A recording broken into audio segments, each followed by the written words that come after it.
Hello, thank you for joining me for today's video. This is our last card in the textured note series, and I have uploaded the tutorial, so all the measurements and everything are in there.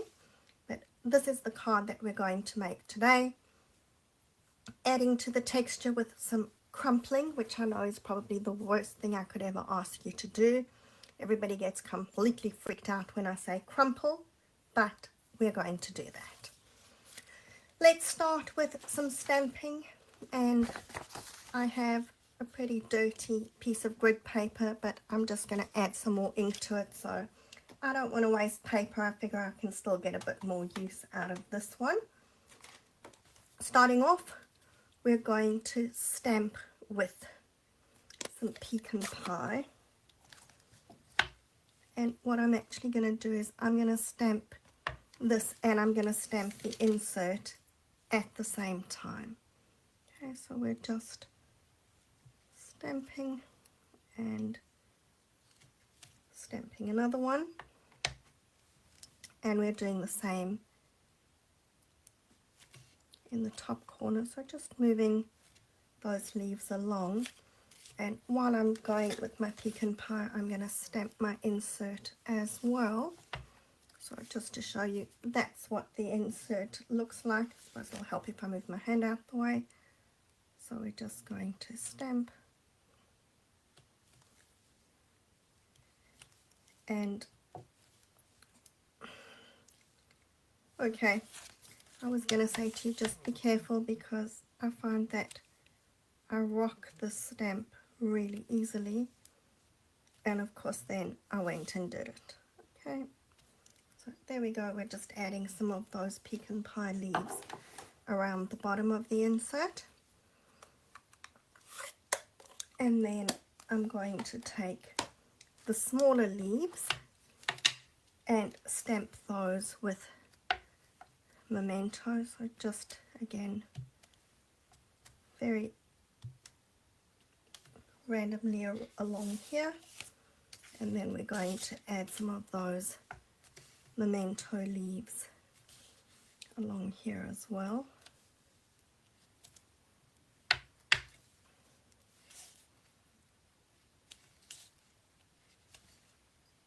And across the top, okay.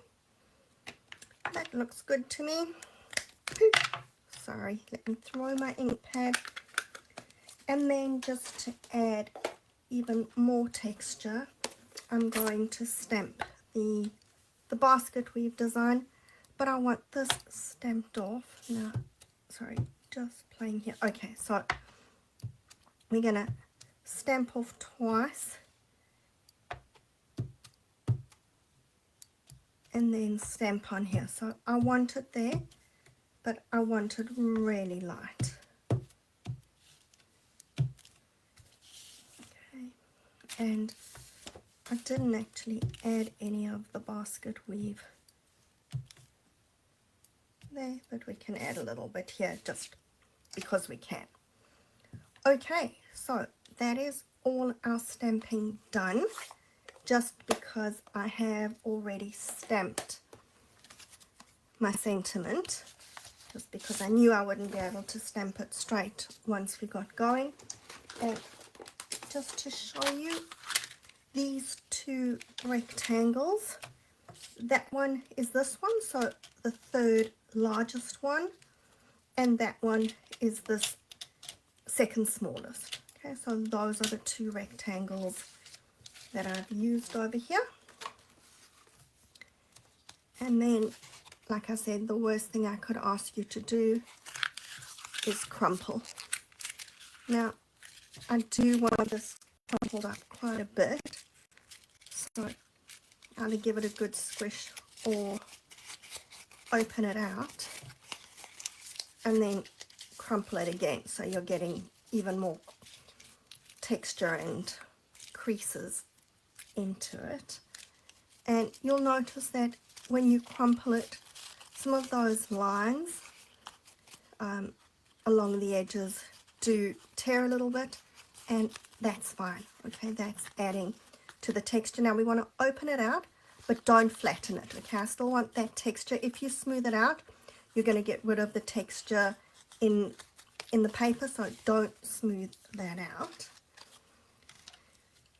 And then we have our easy assembly, which means that I just need to find a glue, which hopefully is going to, there we go, that one's working, coming out probably a bit faster than I expected. But anyway, we're going to just stick the DSP onto the front of the card.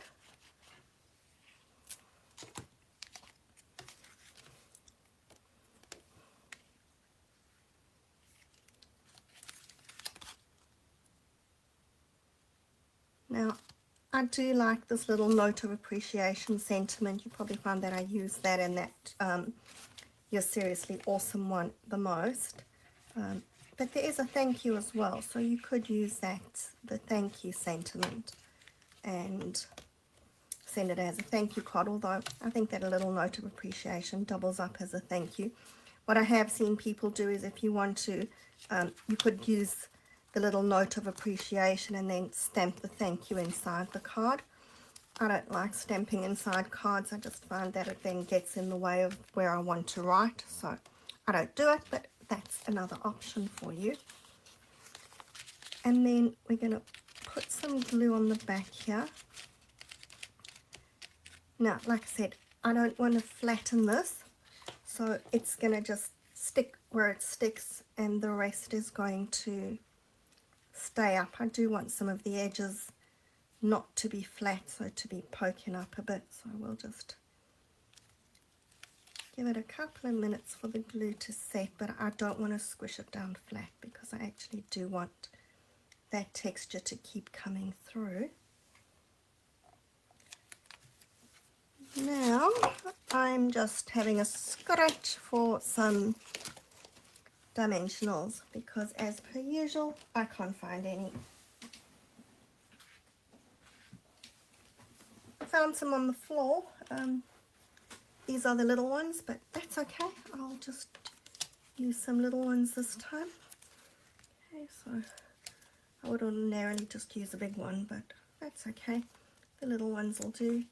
Now, I don't want to put too much in the middle just because I don't want it to get too much. Remember, we've got that lifting up, so I'm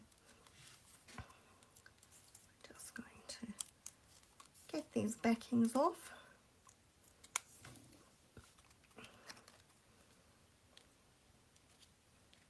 And then stick that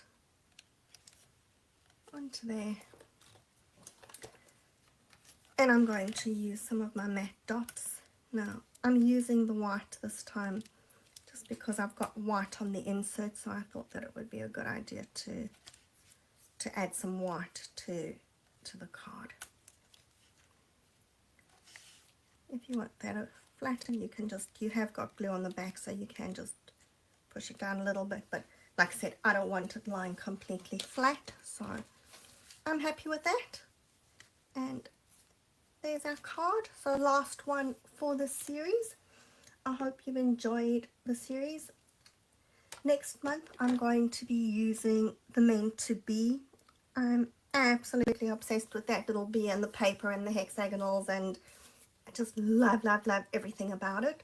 So I'm going to try and be a bit more organized and actually get those cards done in advance and get kits done so that if you want the kits, you can order the kits from me. I'm going to try and get them done this week so I can actually show you the cards that we're going to make and you can get those kit order in.